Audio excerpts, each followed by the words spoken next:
artinya persoalan ijazah palsu itu bukan Pak Jokowi ya. Di Republik ini banyak bener.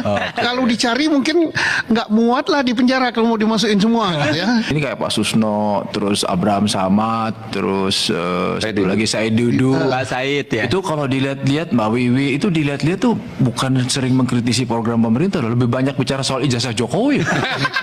Loh, ini by monitoring gitu loh. Enggak, saya hampir Gitu loh. semua ini saya masuki, terutama penegakan hukum ya. Itu dibahas nggak Pak di dalam? Ada disinggung. Gimana Pak kalau boleh tahu? Disinggung sedikit. Saya kira sikap beliau yang paling bagus gitu. Itulah dia menunjukkan kenegarawanan.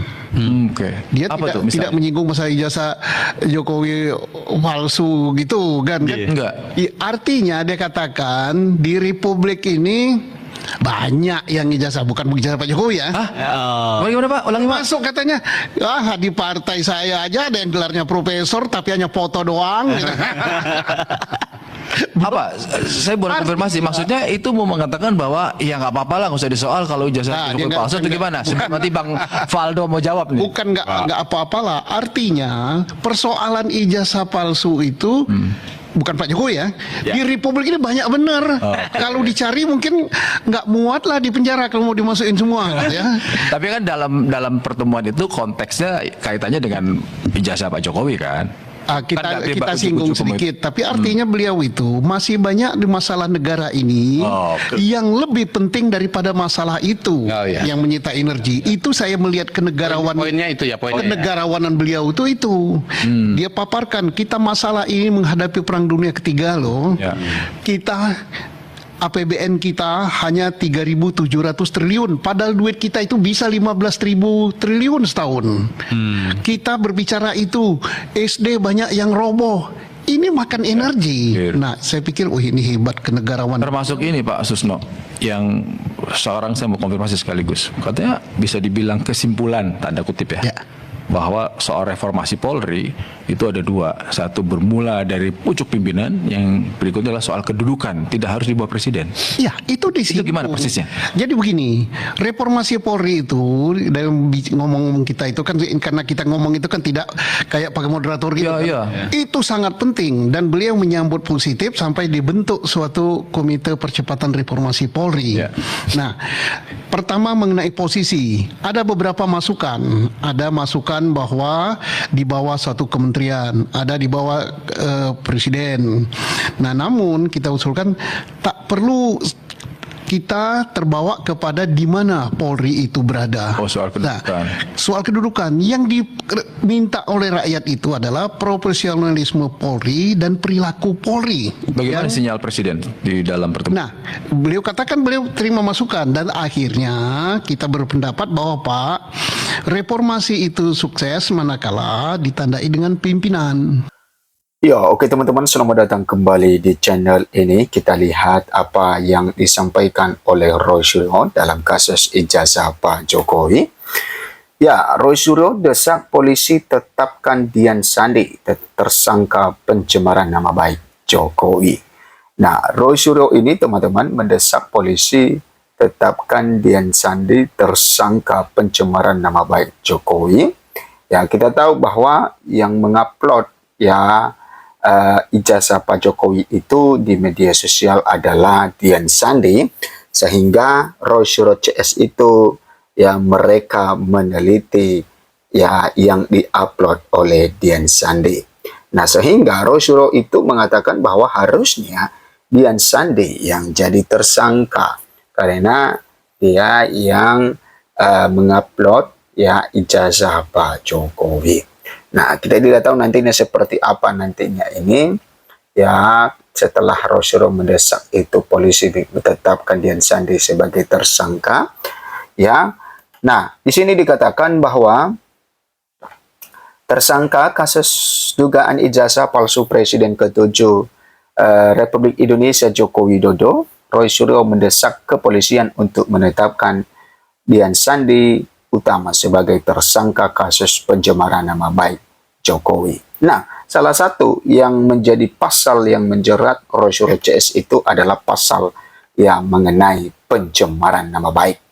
Nah, ini Roy Suryo mengatakan bahwa harusnya itu ditetapkan itu adalah Dian Sandi, bukan mereka. Mereka hanya meneliti apa yang diupload oleh Dian Sandi. Itu ya, seperti itu pemikirannya yang dikatakan oleh Roy Suryo.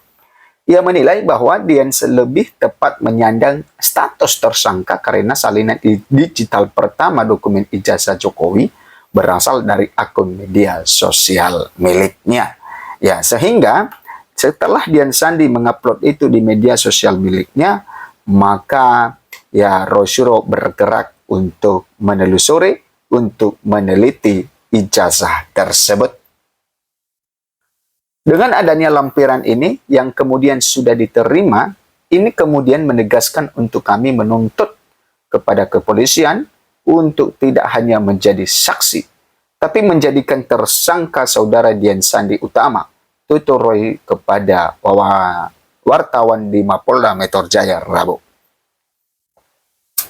Nah, Roy menjelaskan bahwa dokumen yang diunggah oleh Dian pada 1 April 2022 menjadi dasar penelitian yang dilakukan dirinya bersama Resmond Sianipar dan Tifauzia Tiasuma. Nah, ini adalah dasar ya Roy Suryo CS itu, RRT itu ya melakukan penelitian karena yang diunggah oleh Dian Sandi tersebut, sehingga dari situ menjadi heboh bagaimana penelitian dari Roy Suryo CS. Postingan Dian Sandi Utama itu itulah yang menjadi cause prima atau menjadi titik awal dari penelitian kami ya, kata dia. Ia menambahkan bahwa dokumen tersebut telah dibandingkan dengan salinan resmi yang diperoleh Bonatua Silalahi dari Komisi Pemilihan Umum KPU RI melalui gugatan di Komisi Informasi Publik KIP. Nah, ternyata mereka telah membandingkan ya ijazah yang diupload oleh Dian Sandi sedangkan ijazah yang diterima oleh Bonatua dari KPU itu. Ya, kita tahu bahwa tentu yang diterima Bonatua dari KPU itu adalah ijazah salinan ijazah yang asli tentunya. Karena itu yang dipakai oleh Pak Jokowi untuk mendaftarkan sebagai calon presiden ya di tahun 2014 dan juga tahun 2019. Nah, sehingga ketika mereka membandingkan dengan ijazah Pak Jokowi yang diupload oleh Dian Sandi dengan ijazah Pak Jokowi yang diterima Bonatua dari KPU, maka mungkin mereka mendapatkan satu kejanggalan-kejanggalan di sana. Sehingga Roy Suryo itu mendesak kepolisian untuk menetapkan Dian Sandi Utama. Nah, menurut Roy Suryo, bahwa kedua dokumen tersebut identik sehingga dianggap sebagai validasi atas hasil penelitian mereka. Bonatua yang hadir sebagai ahli juga menyampaikan hal serupa setelah melakukan perbandingan dokumen. Nah, ternyata bahwa Bonatua juga mengatakan hal yang demikian ya ketika melakukan perbandingan dokumen. Informasi yang ada di ijazah yang diupload Bapak Dian Sandi di Medsos X dengan informasi yang ada di ijazah yang dari KPU itu sama semua.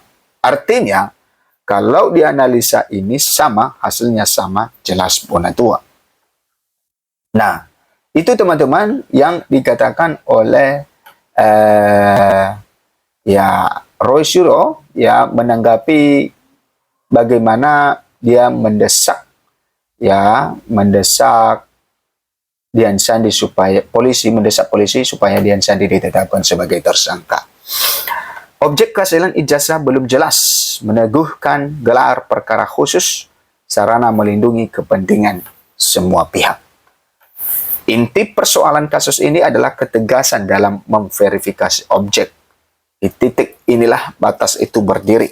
Apakah hukum ditegakkan secara sah atau justru penyidikan tergelincir ke tindakan yang menyimpang. Forum gelar perkara khusus menjadi tempat yang harus dijaga sepenuh hati dan setelitinya sekaligus memastikan proses hukum tetap pada jalur profesionalisme bukan sekadar memenuhi tekanan publik. Tulisan ini tidak dimaksudkan membela pihak manapun. Analisis ini murni menyoroti aspek prosedural dan asas-asas hukum acara pidana, khususnya pentingnya verifikasi objek sebelum penentuan pasal. Catatan kritis kecil dalam tulisan ini diarahkan pada proses, bukan pada institusi maupun pribadi, dan bertujuan memastikan standar penegakan hukum berjalan profesional, objektivitas serta akuntabilitas yang dapat diuji. Sistem peradilan pidana mewajibkan penyidik memastikan terlebih dahulu dalam prosedurnya bahwa kejelasan objek dugaan tindak pidana sebelum menentukan pasal maupun pembangunan konstruksi pembuktian. Dalam polemik dugaan ijazah palsu yang menyeret nama Roy Suryo, tampak adanya loncatan tahapan. Objek belum diverifikasi secara tuntas, tetapi pasal-pasal sudah lebih dulu diarahkan. Ini bukan persoalan teknis semata, melainkan menyentuh fondasi pembuktian pidana, kepastian objek sebagai prasyarat kepastian hukum. Tanpa kepastian mengenai dokumen apa yang diperiksa, asal-usulnya, rantai proses peralihannya, serta keasliannya, maka setiap langkah hukum berikutnya kehilangan dasar legitimasi. Pasal dapat menjadi salah tempat, konstruksi peristiwa melemah, dan penyidikan rentan bergerak tanpa pijakan. Nah, itu teman-teman ya mengenai kasus ijazah Pak Jokowi. Silakan memberikan komentar Anda. Sampai jumpa di video berikut.